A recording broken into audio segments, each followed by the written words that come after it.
E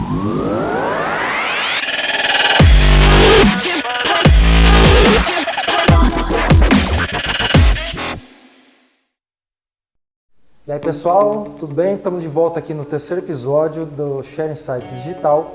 Hoje, continuando o tema de exponencialidade, a gente vai falar sobre um cara que trouxe um conceito bastante importante, que são os 6Ds da exponencialidade. E aí, quem é esse cara, Thiago? Esse cara é Peter Diamandis. Ele é um médico, engenheiro, empreendedor, fundador e reitor da Singularity University e uma das vozes mais ativas no cenário internacional. Então ele cunhou esse conceito para explicar o desenvolvimento das tecnologias digitais na era exponencial. Então a gente vai começar agora falando sobre o primeiro D dos 6. Então o primeiro D é a digitalização. O que significa isso? Para as tecnologias poderem se exponencializar, a primeira coisa que tem que acontecer é ele se digitalizar. Isso é, um exemplo, por isso o exemplo que a gente falou no episódio anterior do smartphone é tão importante, porque dentro do smartphone, como a gente já falou, muitas funções que antes eram feitas por dispositivos físicos, hoje são digitalizados e realizados dentro de um aparelho que cabe na palma da mão. Então você tem, como a gente falou, câmera digital, leitor de documentos, videoconferência. É uma coisa que até então, nos anos 80, 90, talvez era ficção científica, hoje a gente consegue falar com pessoas também com vídeo, né? E isso é possível graças à questão do smartphone.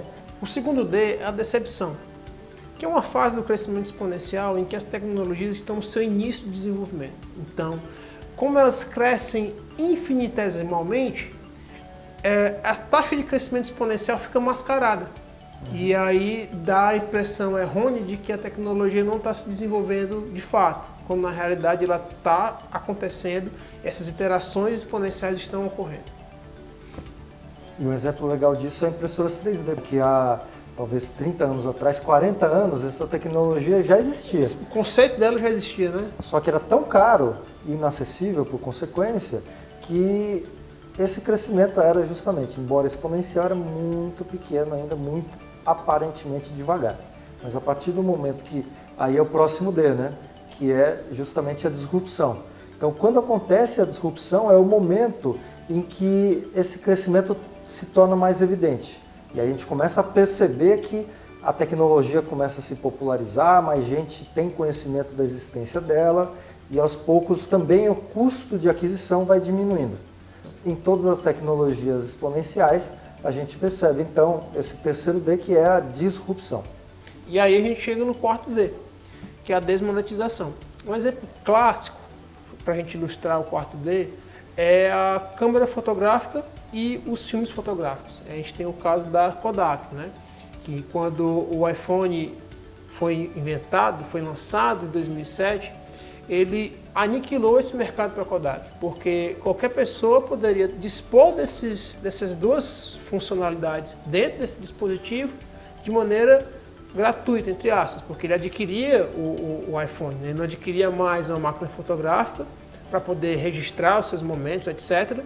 E as armazenava de maneira gratuita também nesse dispositivo, sem a necessidade de um filme físico. E aí já deixa para o quinto D. Então, o quinto D é a desmaterialização, que é o quê? Depois da desmonetização, quando esses recursos são incorporados por outros dispositivos ou outras tecnologias, elas acabam não fazendo mais sentido. Então, isso acaba com esse mercado e eles deixam de existir fisicamente. De novo, no exemplo, o filme fotográfico hoje até é possível encontrar, mas é mais para aquela questão muito mais saudosista, né, de fotógrafos que ainda gostam de fazer fotografias analógicas com o filme, tem todo aquele processo químico e tudo mais. Mas necessidade não se tem mais. E dentro ainda das inovações que foram propiciadas quando o Steve Jobs lançou a iTunes Store, isso derrubou a indústria fonográfica, porque era muito mais fácil comprar músicas. Você consegue ainda comprar músicas de forma isolada, porque antigamente você queria uma música, tinha que comprar um álbum.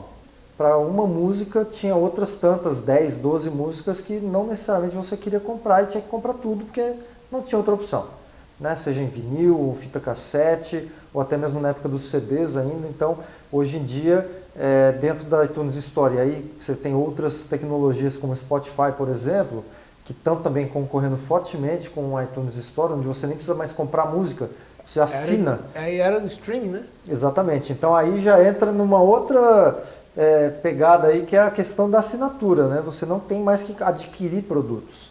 Você simplesmente paga pelo uso e pronto, não precisa comprar. Chegamos ao último D, que é a democratização. Então, quando as tecnologias percorrem todo esse caminho, né, de desenvolvimento, elas chegam num ponto em que elas são baratas o suficiente para que possam ser adquiridas pela maioria das pessoas. Só que aí cabe uma reflexão. Essa é uma reflexão que a gente faz bastante. Então a gente se pergunta se é para todo mundo mesmo, né? Embora a gente reconheça isso aí, é fato, né? As tecnologias reduzem o custo sim absurdamente e ficam acessíveis, diria até, a uma parte da população mundial. A gente tem uma parte considerável da população no mundo que não tem acesso à energia elétrica ainda. Eles não viveram ainda nem a segunda revolução industrial. A gente está em início da quarta e essas pessoas não têm acesso a isso.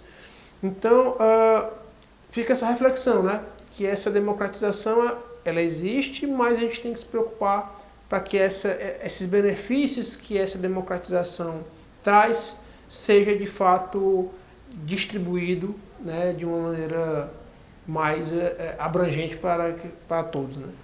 É isso mesmo, é diminuir o gap entre quem tem acesso às tecnologias mais avançadas e quem não tem acesso a tecnologia nenhuma, nem de água potável, nem de energia elétrica, e que dirá a dispositivos inteligentes, né? Então é um enorme desafio que inclusive o Fórum Econômico Mundial discute bastante também, né? Então é interessante falar sobre isso. Tem até um livro que está por aqui que fala sobre a quarta revolução industrial, que é lá do Klaus Schwab, né? Aplicando a quarta revolução industrial de Klaus Schwab.